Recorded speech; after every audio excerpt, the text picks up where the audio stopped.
अमरजोग club health and happy life mission हर साल 20 मार्च को विश्व हैप्पीनेस डे मनाया जाता है लोगों को जागरूक करने के लिए। और विश्व हैप्पीनेस वाले दिन भी पूरे विश्व की खुशी वाले लोगों को लिस्ट बनाई जाती है कि रैंकिंग के आधार पर। हालांकि हमारे भारत की रैंकिंग हर बार लगातार गिर रही है, जबकि हमारे पड़ोसी देशों की रैंकिंग बहुत अच्छे स्तर पर जा रही है।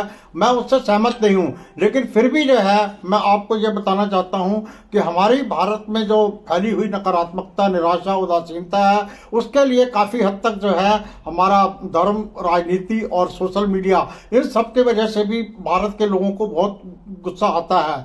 क्यों? हमारे भारत के लोग जो है अपनी छोटी छोटी खुशियों पर फोकस करने के बजाय लोगों के खुशियों पर फोकस करते हैं। दूसरे के घर में बड़ी गाड़ी आ जाए, दूसरे का बच्चा फर्स्ट हो जाए, दूसरे का घर में बड़ा मकान बन जाए तो उसका भी दुख मनाते हैं। भारत के लोगों में अंधविश्वास फैले हुए हैं, उसका भी बहुत बड़ा कारण है। भारत से लोग मुस्कुराने से भी थोड़ा डरते हैं। वो कहते हैं कि भारत के लोग खुश होने से भी डरते हैं। वो कहते हैं कि अगर ज्यादा खुश होंगे तो दुख का प्रवेश हो जाएगा उनके जीवन में, यानी कि उसको नजर लगना कहते हैं, यानी कि नजर लग जाएगी। इस प्रकार से बातें लोग कर करके, और हमारे जो व्रत त्योहार आते हैं उनका जो मुख्य उद्देश्य था, उनका उद्देश्य यही था कि जीवन में खुशी, प्रसन्नता, आनंद। ये अभी होली का उत्सव आने वाला है, महोत्सव आने वाला है। अभी से सोशल मीडिया पर तरह तरह के होलास्टर लग गया, इनमें ये कहानी हो गई, वो कहानी जोड़ दी है, ताकि जो है लोगों को मन में नकारात्मकता, निराशा भर दी है।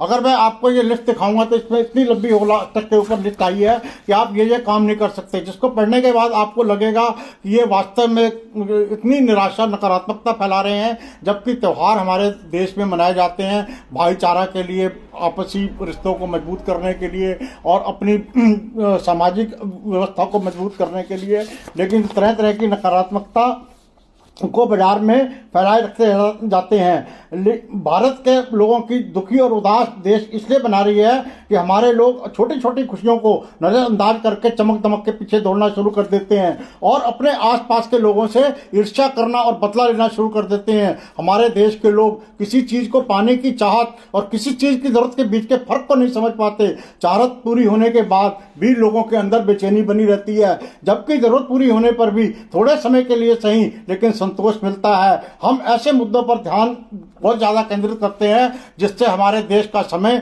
और पैसा बहुत बर्बाद होता है। अभी आपने देखे होंगे हमारे यहाँ छोटे छोटे प्रोटेस्ट भी होते हैं तो उसमें सरकारी संपत्ति को जला देना, रेल की पटरियां उखेड़ देना, तरह तरह के काम कर देना। अब तो खैर कानून बन रहे हैं कि जो सरकारी संपत्ति को नुकसान पहुंचाएगा उसकी भरपाई वो खुद करेगा। लेकिन ये छोटी छोटी चीजें ही भारत के लोगों को दुखी और क्रोधित लोगों का देश बनाती जा रही है। लेकिन हम अपने जीवन में कैसे बदलाव ला करके अपने जीवन को कैसे सुख, शांति, आनंद से बिता सकते हैं और कैसे अपने जीवन में मूल परिवर्तन लाएंगे, ये जो हमारे धार्मिक कार्यक्रम है इसका भी हमारा जो मुख्य उद्देश्य था, जीवन जीने की शैली, जीवन जीने का तरीका, जीवन जीने का ढंग, अपने आप को, तन और मन को स्वस्थ रखने का।